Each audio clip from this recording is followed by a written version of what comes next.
Is you record? Recording? It's recording. Okay.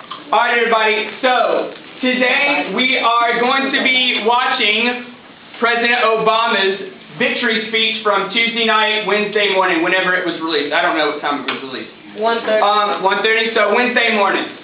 We have been studying these literary terms, or rather rhetorical terms, and as a result we've copied them down verbatim, we've looked at examples, you've created examples that are up there on the board, and now one of the summative assessments that I have already mentioned is that you are going to be presenting speeches as one of the summative assessments for this unit, so a performance-based assessment. So today, the purpose of watching this video is so you can see how President Obama delivers his speech. And as we watch it, he will be playing in the top right-hand corner. You'll be looking at this part right here, and where it's highlighted, there's different rhetorical devices. So look at the bottom hand key. Yellow, if you see something highlighted in yellow, that's anaphora. If it's gray, conjugation. Teal, alliteration. Red, metaphor. Purple, antistrophe. And green, adjective. So it's going to be playing in the back. I want you to listen to the way he delivers his speech while we read through this. And once we read through this, we'll stop and we'll talk about it. So the video is about 20 minutes. It's not long. The speech isn't that long, but with all the applause and pauses and stuff, it kind of draws it out. So we're going to look through this, and this way you can see how the rhetorical devices work inside the transcript of the actual speech. And the reason why President Obama is such a pro at this is because the rhetorical devices don't stand out. They're completely fluid as he speaks. So that will be the way you need to integrate your rhetorical devices. In this particular one, we only have anaphora, conjugation, alliteration, metaphor, antistrophe, and assonance. It doesn't have analogy in some of the other ones, but that's not necessarily important. So we just need to see these things in general. So I'm going to get started. Let me bring this up to the top. Also, in parentheses, during some of the paragraphs, is ethos, pathos, and logos too. So not only are you going to be getting rhetorical devices, you're also going to be looking at ethos, pathos, and logos. So you know, here he's appealing to emotion, here he's appealing to the crowd for credibility, and then logos, he's appealing to rationale and logic. Understand? Okay. Here we go. It's going to be a little loud at first, but then it'll calm down.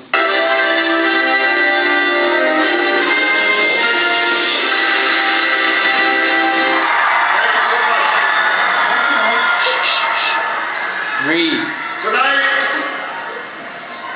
more than 200 years after a former colony won the right to determine its own destiny, I'm going to kind of talk during his pauses. Protecting our union moves forward. So look at this first anaphora right here, straight off the bat. It moves forward because of you. It moves forward because you reaffirmed the spirit that has triumphed over war and depression, the spirit that has lifted this country from the depths of despair to the great heights of hope, the belief that while each of us will pursue our own individual dreams, we are an American family and we rise or fall together as one nation and as one people. So appealing to the emotion. That's not logic, that's emotion.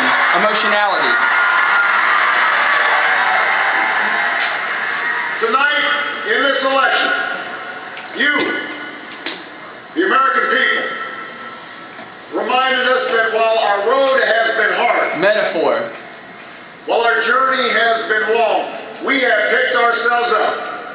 We have fought our way back. And we know in our hearts that for the United States of America, the best is yet to come.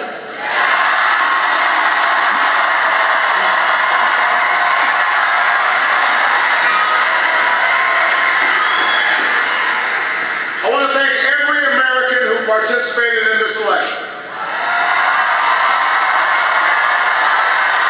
Look how the anaphora works for whether Whether you voted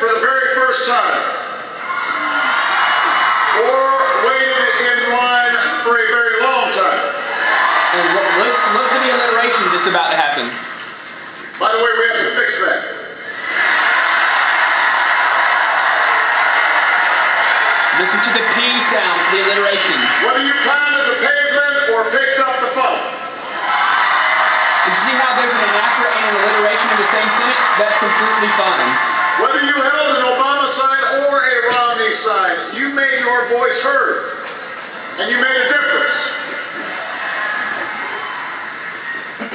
I just spoke with Governor Romney and I congratulated him and Paul Ryan on a hard-fought campaign.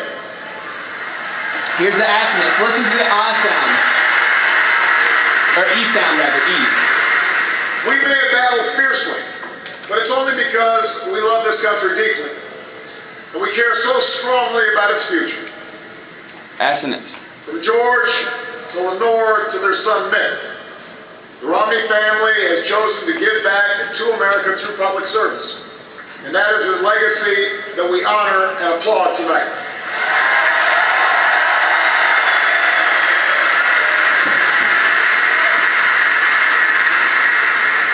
In the weeks ahead, I also look forward to sitting down with Governor Romney to talk about where we can work together to move this country forward.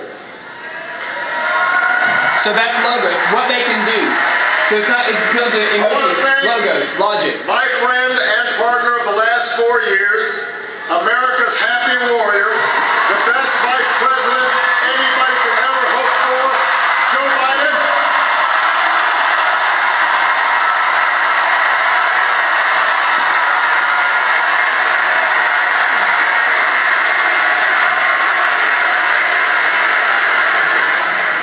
And I wouldn't be the man I am today without the woman who agreed to marry me 20 years ago.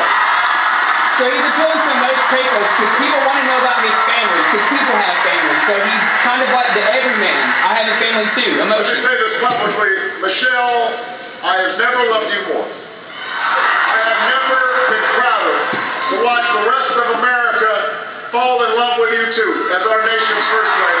And if you notice, he uses anaphora a lot. You notice that? A lot of yellow. I have never.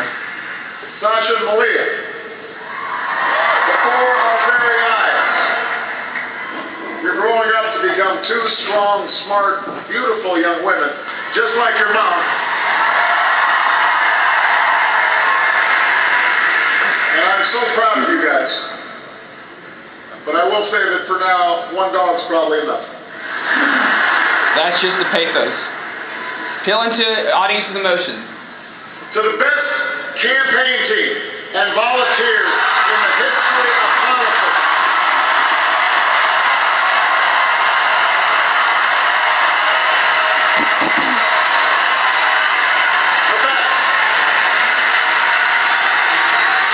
The best ever.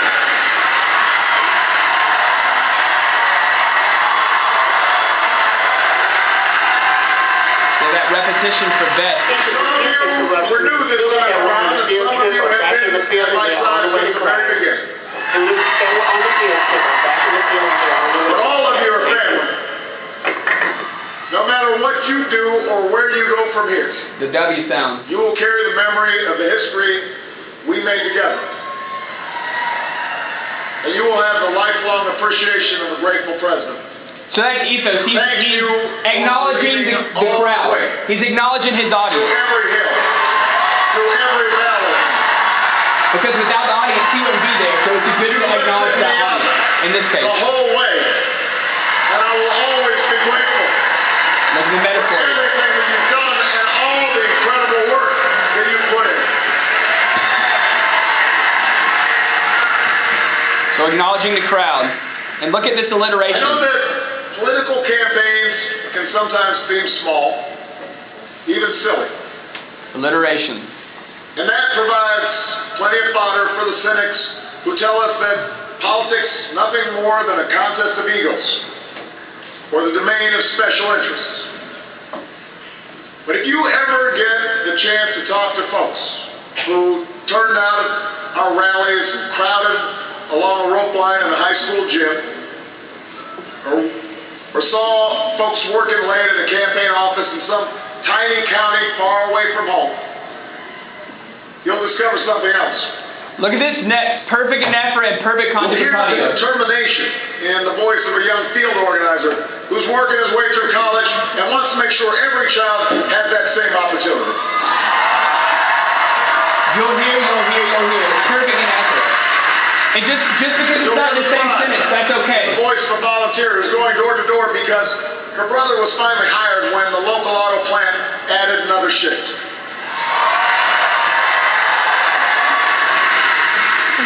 You'll hear the deep patriotism in the voice of a military spouse who's working the phones late at night to make sure that no one who fights for this country ever has to fight for a job or a roof over their head when they come home.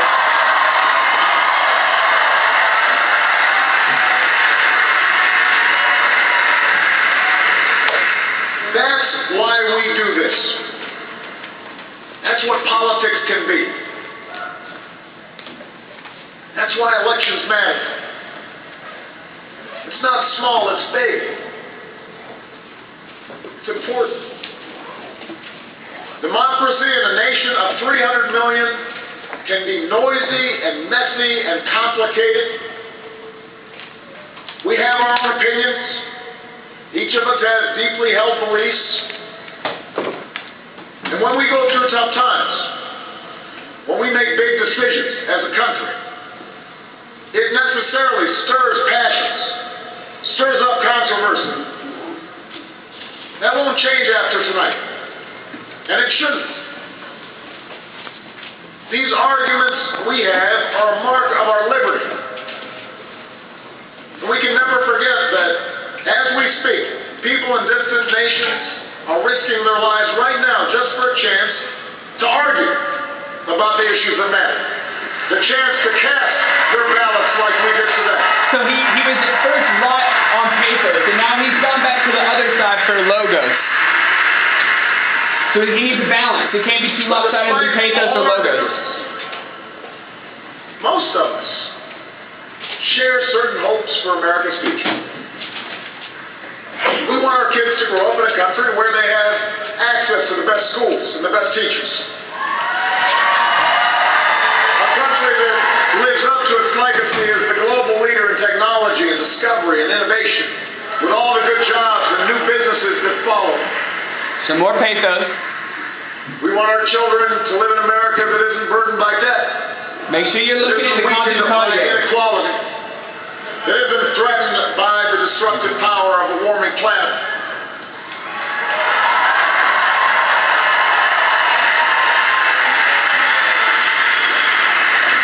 We want to pass on a country that's safe and respected and admired around the world. A nation that is defended by the strongest military on earth and the best troops this world has ever known. So he's going back to pathos. But also a country that moves with confidence beyond this time of war to shape a peace that is built on the promise of freedom and dignity for every human being. This is the only example of antistrophe, so look. We believe in a generous America, in a compassionate America, in a tolerant America, open to the dreams of an immigrant's daughter who studies in our schools and pledges to our flag. We haven't studied anecdote yet, but all these little stories he tells are called anecdotes. They're short stories that A young boy show on a the south point. side of Chicago sees the light beyond the nearest street corner. Kind of gives us a cross-section of America in these little anecdotes. To the furniture worker's child in North Carolina who wants to become a doctor or a scientist, an engineer or an entrepreneur, There's some more a Nafra. diplomat or even a president. That's the future we hope for. That's the vision we share. That's where we need to go. Forward. That's where we need to go. So, logos. How we're going to get there. Now we will disagree, sometimes fiercely, about how to get there. As it has for more than 2 centuries, progress will come in fits and starts. It's not always a straight line. It's not always a